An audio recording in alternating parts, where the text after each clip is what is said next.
Je me présente Marie Charon, nutritionniste. Elisabeth Sarkeran, nutritionniste et auteure du livre Sans gluten. Alors, aujourd'hui, on est ici pour vous présenter comment faire une recette de la page 180, une barre nutritive, mais écoutez bien ça, crue, rapide, simple, avec des ingrédients antioxydants, nutritifs, protéinés pour ceux qui aiment faire de la course ou du jogging ou de l'entraînement, puis adorable pour les enfants. Exactement. Alors, que contient cette recette? Ça contient du sirop d'érable, pas de grande quantité, juste pour dire que ça a un petit goût sucré. Non, puis quand on regarde là, ici le sirop d'érable, écoutez, pour 24 barres, on parle d'un quart de tasse de sirop d'érable. Exactement. On a ensuite du gruau de sarrasin. Si vous voyez la texture, c'est quand même, on a 2 tasses de gruau de sarrasin. Alors, le gruau de sarrasin a un goût excellent pour moi. Assurez-vous qu'il est certifié sans gluten également. Alors, il se retrouve partout, les gruaux de sarrasin, souvent dans les petites sections naturelles, on va le retrouver assez facilement.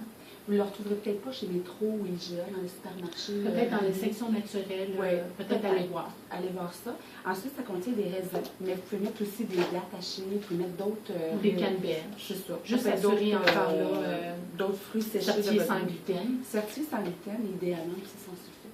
Oui. C'est l'idéal. Ensuite, on a des graines de tournesol. Donc, ça aussi, on peut mettre d'autres noix si on désire ou d'autres graines. Ensuite, on a aussi des graines de chanvre. Les graines de chanvre, c'est quand même riche en oméga 3.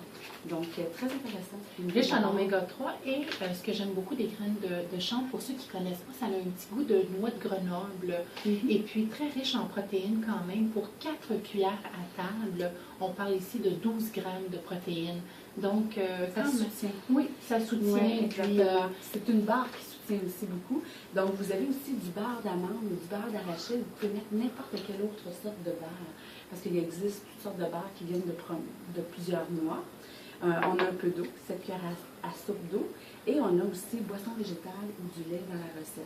Puis pour vous dire comment c'est simple, tout ce que vous avez à faire, vous prenez tout ça dans un bol, vous mélangez le sirop d'érable, le gruau de sarrasin, les petites pépites de chocolat ou du chocolat noir que vous râpez, des raisins secs, des graines de tournesol, le chanvre et le beurre d'amande ou le beurre d'arachide.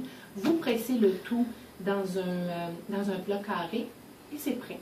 Alors, là, vous mettez du chocolat noir sur le dessus et regardez la texture, ça se tient quand même assez bien. Donc, aucune cuisson, ça porte très bien en collation. Bon appétit. Bon appétit. Puis, on vous fait la dégustation devant vous. Non, mais vraiment. Vraiment. Bon déjeuner, bonne collation. Je suis prête à aller faire mon jogging. Chin chin. Chin chin.